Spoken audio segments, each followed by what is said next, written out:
Right now, there is a silent war being fought. No bullets are being fired and no troops are being deployed. But the stakes? The total control of the 21st century. Look around you. The smartphone in your pocket, the navigation system in your car, the stock market, and the guided missiles in the military. They all rely on one single, microscopic piece of technology: semiconductors. But here is the terrifying reality that keeps world leaders awake at night. The supply chain for these chips is incredibly fragile. It is a $1 trillion industry, balancing on a knife's edge. If this chain breaks, the global economy does not just slow down, it stops. Welcome to the Semiconductor Cold War.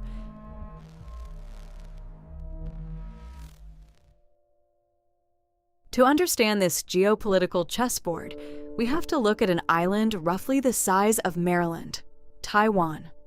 Specifically, a single company known as TSMC, the Taiwan Semiconductor Manufacturing Company. You might think tech giants like Apple, Nvidia, or AMD build their own chips. They don't. They just design them. When it comes to actually manufacturing them, they send those designs to Taiwan. TSMC manufactures over 60% of the world's semiconductors. But the real statistic you need to know is this: they produce an astonishing 90% of the world's most advanced chips. We are talking about components where the transistors are measured in nanometers, literally smaller than a virus. Building a factory or a fab to make these chips costs upwards of $20 billion and requires a level of atomic precision that no other country has fully mastered.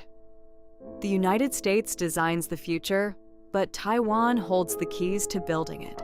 For decades, this arrangement worked, but then artificial intelligence exploded. Generative AI models require massive amounts of computing power to train. They run on highly specialized GPUs, designed almost entirely by NVIDIA and manufactured exclusively by TSMC. Overnight, advanced semiconductors went from being a profitable tech commodity to the ultimate national security asset. Superpowers realized a terrifying truth: whoever controls the fastest AI will dominate global economics, cyber warfare, and military strategy. And suddenly, relying on a single island in one of the most heavily militarized and contested regions on Earth became an unprecedented vulnerability.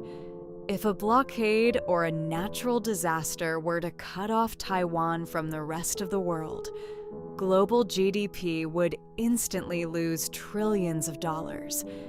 The tech sector would be thrown back a decade. This realization triggered a modern-day space race.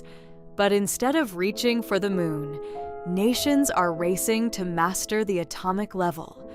The United States government launched the CHIPS Act, pumping tens of billions of dollars into bringing manufacturing back to American soil. But building factories takes years, and the engineering talent pool is incredibly specialized. You can't just throw money at this and expect instant results. Simultaneously, trade has been weaponized. The US and its allies have implemented strict export controls, effectively blocking rival nations from accessing the tools needed to build their own advanced AI. It's a geopolitical chokehold. They aren't just trying to run faster. They are actively tripping the competition. It is a high-stakes game of economic blockade, played through export licenses rather than warships. As artificial intelligence continues to evolve at breakneck speed, the physical hardware that powers it will dictate who holds global dominance in the 21st century. The map of world power is no longer being redrawn just by generals or politicians. It is being redrawn by electrical engineers and supply chain logisticians. The battle lines are drawn in silicon. If you want to understand the hidden mechanics of the global economy and the technologies shaping our future, hit subscribe. Let me know in the comments below. Do you think manufacturing can successfully be moved out of Taiwan, or is the world locked into this supply chain forever? Thanks for watching.